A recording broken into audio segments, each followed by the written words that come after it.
What's going on, everyone? I'm just a typical, average American here today to react to this video, which seems to make the case for why Canada and Europe should strengthen their relationship and essentially leave the United States behind. Which maybe that sounds great, for you guys, but that is not what you want to hear if you are living here in the US. And I actually think that every American out there who cares at all about the future of the United States should be very alarmed by this. And you know what the worst part of it might be? Is that you can't even blame Canada for doing this. The United States, we have essentially done this unto ourselves. That might be one of the most frustrating aspects of all this, at least from an American perspective. And, of course, given what the United States has done in the last 14 months, right? So today, I want to take some time to check out this video and try to learn more about what Canada and Europe are planning together and maybe what the United States is doing wrong. So let's take a look. The Prime Minister has spent his first year in office trying to build closer ties with countries other than the U.S. And now, yeah, absolutely. I've tried to keep up to date on a lot of that stuff. I think a lot of Americans really have no idea the damage that has been done to the U.S. reputation. And Mark Carney's been touring the world like the lead singer of Rush or the Tragically Hip or some legendary Canadian band. I don't know. But yeah, he's gone to Australia and China and Japan and everywhere, developing all these new trade relationships and maybe even more than trade, just allies, and distancing yourself from the US. And a lot of that has been happening for Canada. A lot in the last year. So absolutely. a new report from the European Parliament is making the case to get tighter with Canada. It got overwhelming support and was authored by German member Tobias Kramer. He described an increasingly erratic American ally as one reason why the EU and Canada should strengthen ties. Wow. So this guy he's a member of a European Parliament, a politician in Europe, did this whole article or write-up of or a dissertation or something, literally about why it just makes sense for Canada to, shift a lot of what it's doing, and it's certainly its trade relationship and to Europe. I've even heard recently kind of whisperings of Canada should join the EU, be a member of the EU, and it's I don't know how realistic or if that's possible but it's just the fact that that's even a conversation kind of says a lot. And it seems if members of European parliaments are passionately reaching out to Canada to be yeah, join us, or do business with us. Yeah, cool. Forget the US, forget them. That's really, really significant. And yeah, Americans really need to take notice of this. And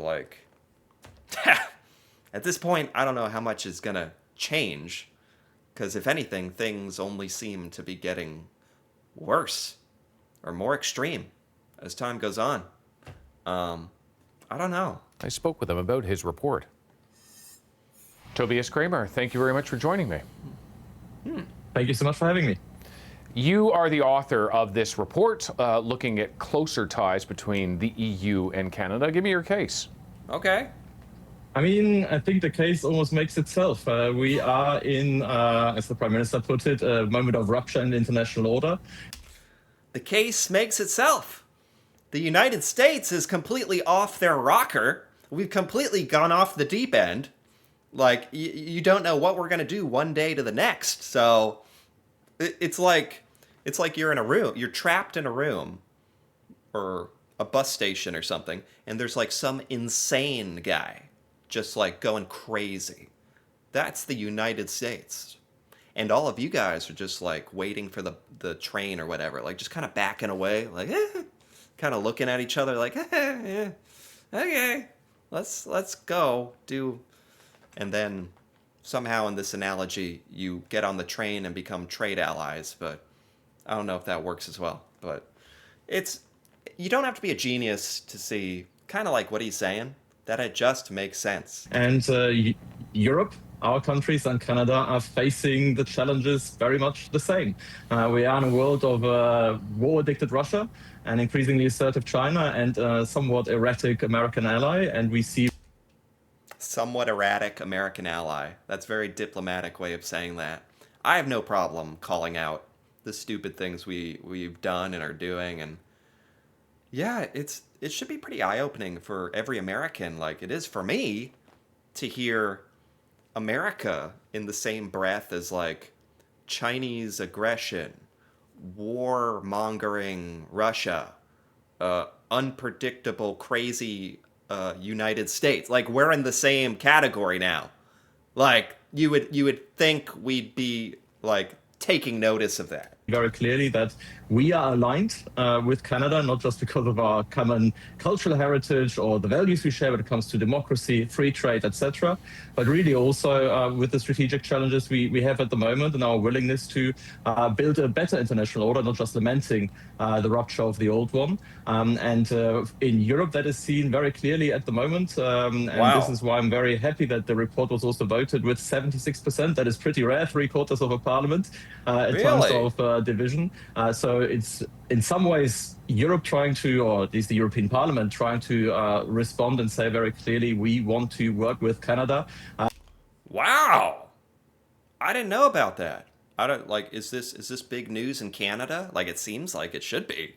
Like that, according to him, it's like kind of unprecedented, the level of approval that European governments like really are excited to work with Canada. And you guys obviously have a lot of aligning pain points and interests as well. And it kind of goes back to like Mark Carney's Davos speech, if you saw that. I did a video reacting to that speech, so I know he was talking about, like, I mean, bluntly, openly, like, the US has broken all the normal rules of engagement and trust, and the rest of us need to, like, get a grip and work together and for the future of the world. And maybe the US isn't a part of that future, but we got to focus on ourselves. And that's so it's not just talk. Like these are actual actions that look like are going to be happening. We see a lot of shared interest, and we want to actually put meat on the bones of the commitments that were made at the last summit when Prime Minister Carney was here in Brussels. Well, Yeah, let's talk about exactly. some of that meat. You talk about confronting security challenges, for instance. What are the specific things that we could do to help bring together some of these common areas of concern? I mean, 2026 is pretty young as a year. It's only, 12 weeks old or something. And we've already seen so often that we were caught off guard, whether it be in Venezuela, whether it was with the annexation threats of Greenland in the Arctic, whether it is also with Ukraine, where we are still not really at the table, or now with Iran. I think here is Wow. So we're talking about like literal threats, like not necessarily even economic threats, but threats to your livelihood, your physical well-being. He's citing the US threats on Greenland, which that was, I still think what Trump said about invading Greenland is perhaps like that's a turning point. That's one of the most outrageous things I've ever seen. And that's saying something for the US.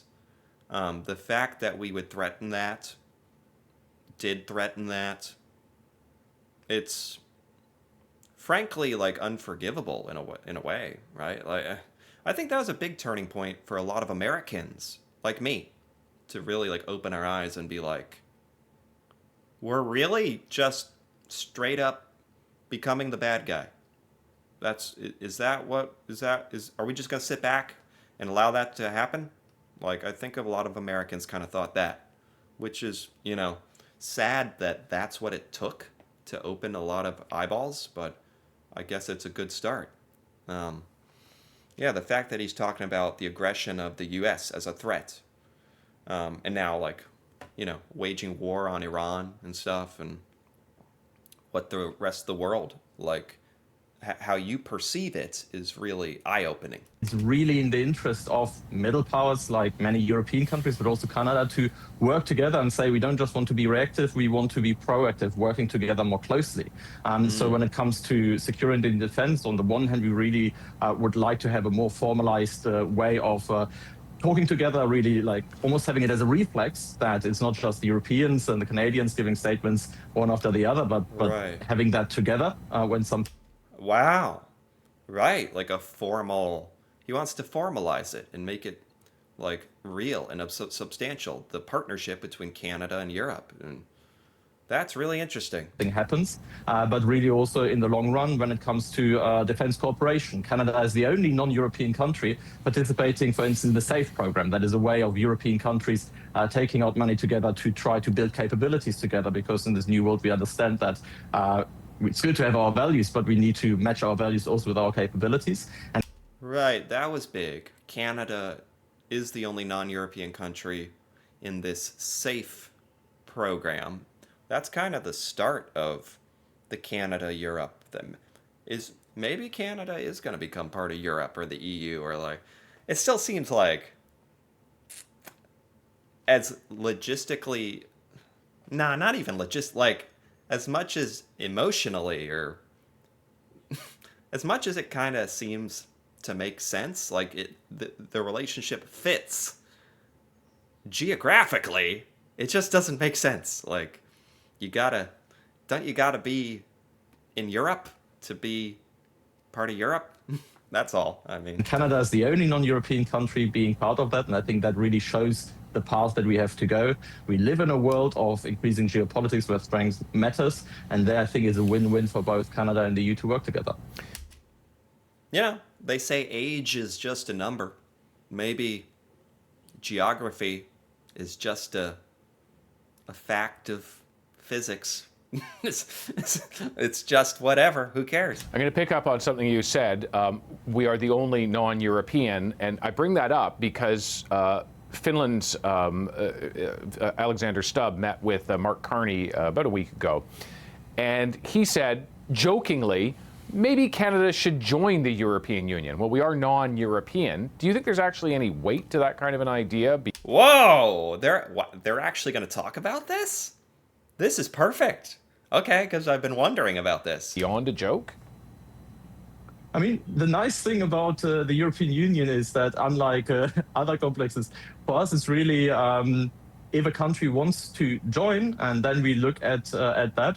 I mean, I've seen that what almost half of the population of Canadians are interested in joining the European Union. Oh, really? I didn't know it was that popular of an idea. It just seems like impossible because of geography, but I guess not? Would they have to rename it? Like the European Union and Canada. It doesn't have the same ring, but whatever. It's in the end up to Canadians, but given a lot of the alliance. It's up to Canada? It's not up to the EU is cool with it? It's just up to you guys? You could join if you want?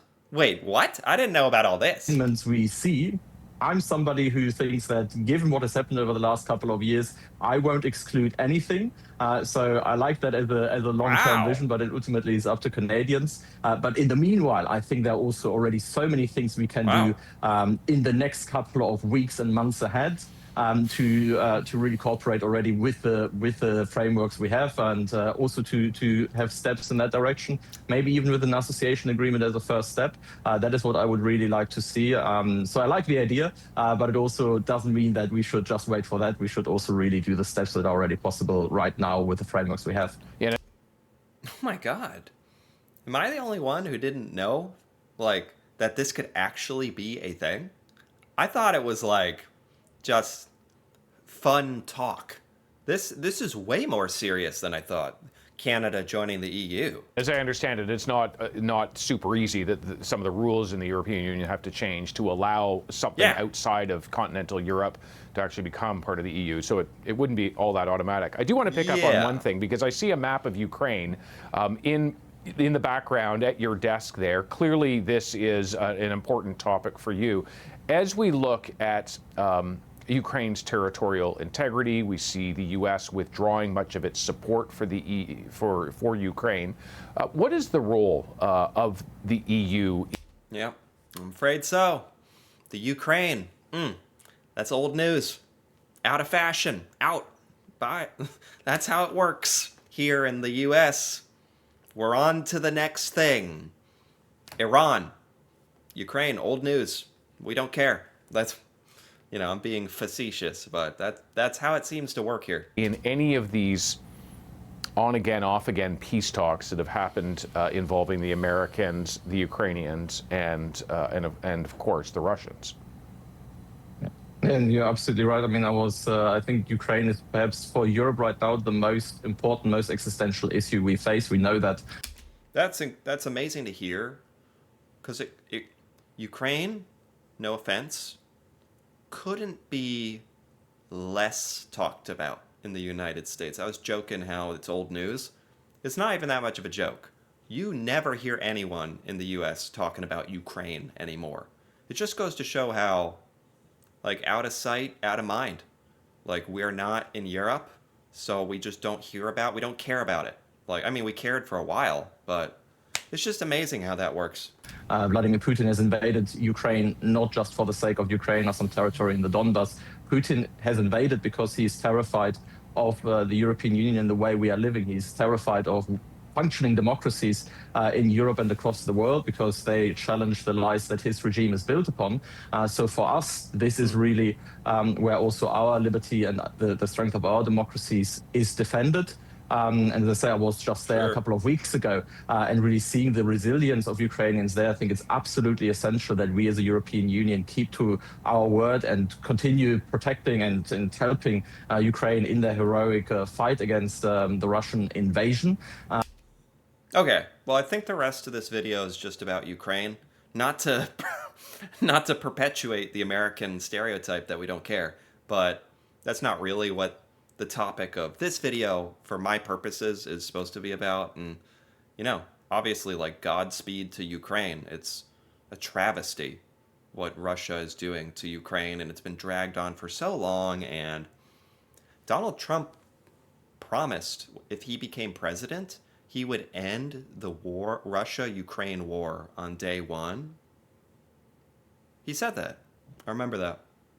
Which obviously has not come close to even happening. So we have certainly betrayed them in that aspect, and it's very sad what's happening there.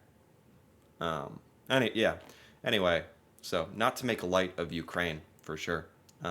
But again, going back to, my purposes for this video, kind of get an understanding of what's going on with Canada and Europe and the US. And it seems like, from the outside perspective, it's difficult to admit, it's difficult to hear, but objectively, it just makes sense for Canada and Europe to strengthen your relationship, your ties, your trade, the military, the EU, the safe. It all makes sense, and it's all happening. And it seems really popular in Europe and Canada. And the we're just like here in the U.S., just like sitting on the side, like waiting, like, you guys still like us, right? We're going to take you over. No, we're just kidding. You still like us, right? Like, it's insanity. But I think it's really important for Americans to understand and to get this perspective. Because maybe that's the only way we're going to change what's happening in the US. I don't know.